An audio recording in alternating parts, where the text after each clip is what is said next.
All right, hello again. Wah. Okay, so at this point, that sounds funny on number 2. I'm assuming that you're still with me on why astrology is even mildly interesting and kind of how the planets are like different facets of yourself.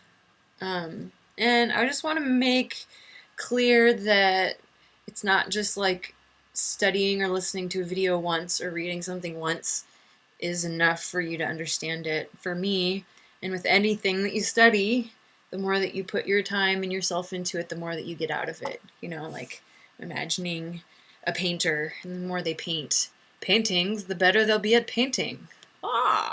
So it might take some time thinking about it, interacting with different aspects of astrology in your everyday life or whatever, mulling it over in your own way to like get it to make sense. But I'm just going to move on to the second part, the third part anyway, and that is after we've moved and understood some of what the planets are about, then we can move towards the zodiac itself, which is physically in the sky all of the constellations, and we've broken them up. We have 360 degrees, which we so named because of the length of a year. We thought was 360.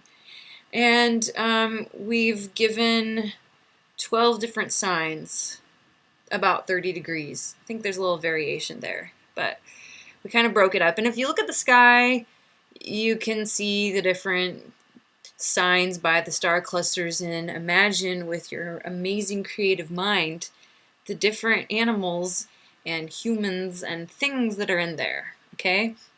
And so what does this mean on a mythological level? The way that I like to interpret this is that you have a story that you're going to write, and it's your life. And you have 12 different characters to choose from. Okay? It's like in a video game, and you've got your character selector. Was it like Super Mario 2 or something? You could choose the princess, Mario, Luigi, or whatever. So imagine there's 12 of them that you can choose from, right? But you haven't figured out what they're doing yet, you know, how they feel or whatever. That happens when the planets interact with the constellations. And so this is the first sort of mind stretch thing where you have to kind of imagine these aspects within yourself. But if you understand that, that's the first piece of being able to go in and start to understand yourself, because you can go into your birth chart, which is a pretty map. It's just really a circle with a bunch of stuff around it, but of where all the planets were around the sky when you were born, exactly when you were born, and what it looked like in the sky if you were to go outside, or if your dad were to go outside since your mom's giving labor, or if your mom's giving labor into the stars, you know, whatever. But if you were to go outside and look up and see everything around you when you were born, then you would see what planets are in what constellation. And to be in a constellation is just from the perspective of Earth. I want you to notice that in the last video, I did not mention Earth as one of the planets, because everything is with respect to Earth. Earth is like the 0 point. So it's like here, and then all the other things are out around it. Because when we're looking in the sky, we don't see Earth in the sky. It's Earth, right? It's the ground. So, that's interesting. Earth is synonymous with ground, right? And then in electrical concepts, ground is, again, it's Earth, and so it's the 0 point. It's the basis on which everything else is reflected and compared to. And so when you go out, you'll see a planet. Say I see a planet over there, and my iPhone or my Android app tells me that that planet is Jupiter. And if I were to be able to compare it to the area of these 30 degree roughly segments I've divided it into, then I'll see, oh, that's Jupiter, and it's in the constellation for me of Capricorn. So you would say, looking at your birth chart, or I would say, because it's mine, that I have Jupiter in Capricorn. So what does this mean in a mythological sense? It means that the qualities in myself, that one part of my personality that is Jupiter, that is expansiveness, blah, blah, blah, all these great lucky things, you know, all the things about Jupiter, which again, you can look online. They're being expressed through the character, the archetype of Capricorn. So imagine I have a screen, this video game loading screen with 12 different characters, and I'm telling them like what teams they're on or something. That's like maybe a way to think of it. And so I take the qualities of Jupiter, which is this like golden little orb of luckiness, and I throw it to Capricorn, and I'm like, you're going to wear this thing.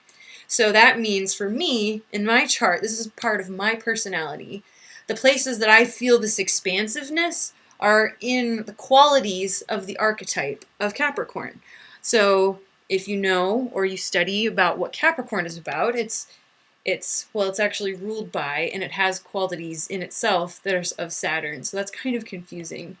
But it means essentially that my luck comes and my expansiveness comes through this sort of responsible, hard work, dedication, persevering through difficulties, things. So it's almost like Jupiter is taking on the yoke of Capricorn because of the way these planets are interacting through the signs.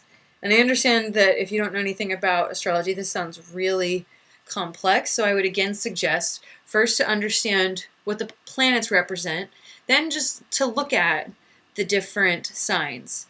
So there's 12 of them all together. There's 4 elements, so there are 3 of each element. And then within the elements, there's 3 stages. It's like beginning, middle, end of fire, earth, air, water, that kind of thing. And it's this amazing wheel that's a progression of human evolution. The beginning is Aries, and it cycles all the way through to Pisces. So you can again look at that same thing as the development of maybe one human being from being born, you know, to dying. And you can split it up into these 12 different phases. And so again, it's really looking at the process of evolution, of thought, of just consciousness, of the ways that we interact with the world.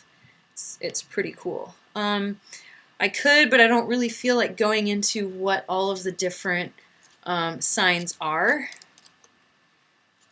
I will just tell you what they are, and I will tell you that they are ruled by a planet. And that kind of, how would I explain that as a myth? Each of the different characters have some qualities of one of those facets of yourself, but then they're expressed with different planets sometimes. Okay, Aries is the first sign. It's fire. It's Mars. I'm trying to think, is it cardinal, fixed? It's cardinal fire. It's the beginning of fire. So there's Aries, and then there's Taurus, which is ruled by Venus, and then there's Gemini, which is ruled by Mercury, and then there's Cancer, which is ruled by the moon, and then there's Leo, which is ruled by the sun. So notice we've gone through Mars, Venus, Mercury, moon, sun. So we've kind of worked, if you look at the planets, we've worked from Mars inwards to the sun, and now what we're going to do is we're going to work all the way back outwards again. So then after Leo, there's Virgo, which is also ruled by Mercury. And then there's Libra, which is also ruled by Venus. And then there is Scorpio, which is also ruled by Mars, but it is additionally, or sometimes in a different system, whether you're Vedic or Western, it's ruled by Pluto. I think that's right. Yep. And then after Scorpio comes Sagittarius, which is ruled by Jupiter. Jupiter? Notice that. Sagittarius, and then Capricorn is ruled by Saturn, which I said. And then Aquarius is ruled by Saturn, but also is ruled in the Western system by Uranus. Like I said earlier, that was the last video. I said that. And then Pisces is ruled again by Jupiter, but also in Western astrology by Neptune. So that's the 12. I didn't even say all the other stuff that you can find online, but just the idea is that these are 12 different archetypes. And so you're going to have all of these planets are going to be in the sky, but they're not necessarily going to be in all of these archetypes. In fact, it's not really possible because, as you noticed, you have redundancies. You have Mercury and Venus, at least. You could say at least definitely Mercury and Venus, and they're only going to be in one of the archetypes, but they represent two different signs. So there's a lot of stuff there. Astrology is interesting because it is endlessly complex to me, but I think that there are some fundamental rules that if you kind of get the gist of how it works, then it sort of makes sense and you can play with it. And then once again, you understand it, you got your formal logic structure, and then you can just make stories and improv and do all sorts of crazy stuff. That's the goal anyway. Okay,